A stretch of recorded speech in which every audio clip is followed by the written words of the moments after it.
This is what people are complaining about. And you have to understand, if you're going to win back the men and you're going to try and amplify mainstream democratic values, you're going to have to understand this. DEI doesn't allow free speech. You go into these classes, these young men, that's what they've been subjected to their whole lives almost, right? If they don't agree with you, you get a bad grade. You get ostracized. You're told to shut up, sit in the corner, stop mansplaining. This can't happen if you want to win back men. You have to stop this in its tracks. Seriously, you have to really consider this, because this is where the problem lies. Welcome to Between the Left and the Hard Place.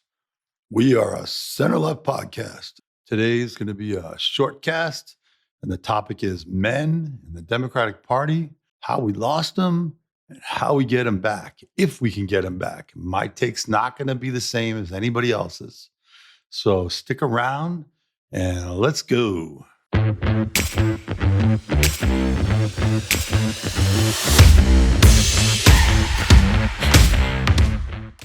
Hello, folks.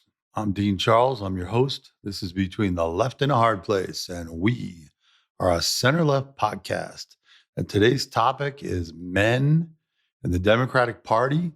And yes, the Democratic Party lost men. They lost men big time.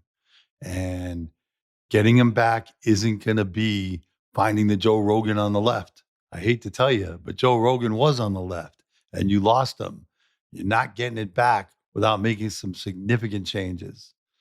Same with Elon Musk. Elon Musk was also on the left, and you lost him for the same reasons. And let me explain the reasons, okay? Number one, please understand this. Most men are good. Do you understand that? Yes, there's assholes. What's the percentage? I don't know. I think it's a really high number of men are good. 95%, 99%. I don't know, but most men are good and want equal rights. They support equal rights. They've supported equal rights all along. You can start with the 19th Amendment and Woodrow Wilson and a predominantly male Congress that passed the 19th Amendment, right? You can go up to the Equal Pay Act in, I think it was 1963 with JFK. You can look at the whole equal rights movement. Men stood shoulder to shoulder with women to support equal rights. Most men I know want equal rights. They want women to have equal rights. They want their spouse to have equal rights with them. They want it to be a family unit, a combined effort. They want their wife to succeed. They want women to succeed. They want to be shoulder to shoulder and hand in hand. But what they don't want is they don't want to be disrespected. They don't want to be told when they open their mouth that they're mansplaining.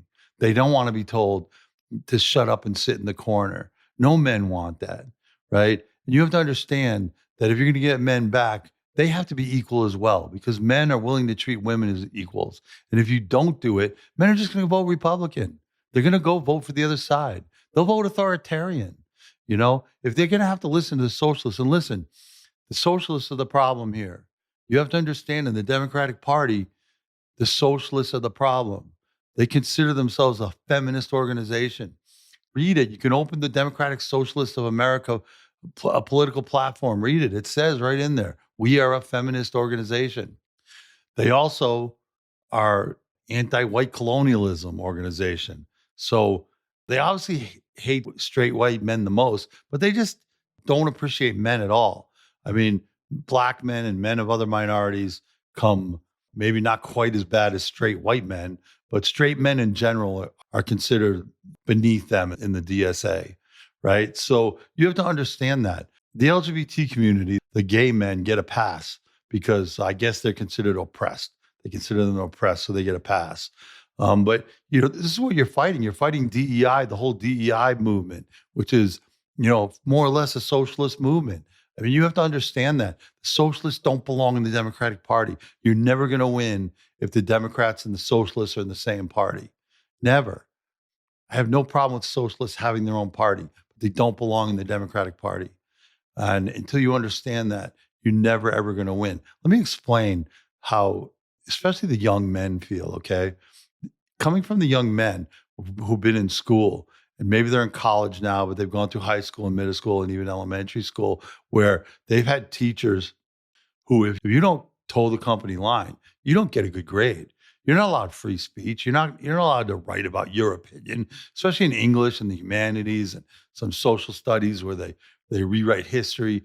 This is what people are complaining about. And you have to understand, if you're going to win back the men and you're going to try and amplify mainstream democratic values, you're going to have to understand this, right? DEI doesn't allow free speech. You go into these classes, these young men, that's what they've been subjected to their whole lives almost, right? Where if they don't agree with you, you get a bad grade, you get ostracized, you're told to shut up, sit in the corner, stop mansplaining. This can't happen if you want to win back men. You have to stop this in its tracks. Seriously, you have to really consider this, because you have to understand that this is where the problem lies. I happened to look at ACT prep class, college preparatory class, where they were teaching how to prep for the ACT. And what they taught when they were teaching about the essay, and they said, if you're going to write the essay for the ACT, understand who's going to read your essay. It's going to be ultra liberal, mid 20 female English teachers that are going to read your essay. So write accordingly. Don't give your opinion. Write accordingly what they think, which is obviously, left leaning, possibly socialist, DEI values. And if you don't write that way, you're going to get a bad grade. So the smart kids just write that essay and they get a good grade. I've seen it. I've seen that happen. This isn't America. America, you're supposed to be allowed freedom of speech no matter where you are. Your teacher shouldn't ding you for writing an opinion that's different than theirs.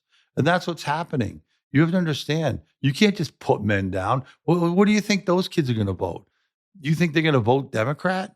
These are kids that come from, even ultra liberal homes where their mom's liberal and they believe in basic democratic principles. They're not voting Democrat. Why should they vote for someone that's going to make them feel like crap? Can you imagine you're some nerdy kid, maybe, and you have a hard time, as they say a lot of these kids do now, talking to women in general, and you're just going to put them down and make them feel bad? Where do you think they're going to go vote? Where do you think they're going to go? David Hogg, who's now heavily involved in the Democratic Party, was on Bill Maher a few weeks ago. And he even said, and I don't know where he stands on the socialist capitalist, spectrum, but I'd like to find out, but I don't know where he stands. But he said, if you're going to make men feel like they have to walk around on eggshells, you're going to lose them. And you can't let them walk around on eggshells. Otherwise, you can't win. You have to understand, if you don't change your attitude, you don't understand that most men are good and most men want equality and fight for equality for women, you're just going to lose. You're going to lose. You're going to lose. You're never going to win.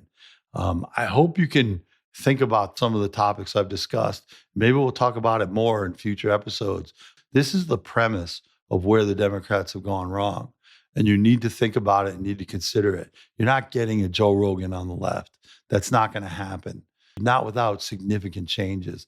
And can men be stupid? Yeah, of course they can be stupid. Men act like, idiots a lot of the times, but you're not going to change human nature and genetic predisposition. If you think you can, or you want to, or you're thinking about it, go, there's thousands of psychology books written about it. Go pick one up or ask ChatGPT about human nature and men. I mean, you'll get all your answers, but you're not changing men. Take them where they're at and understand that you have to respect men and know that most men are good and most men stand for equality.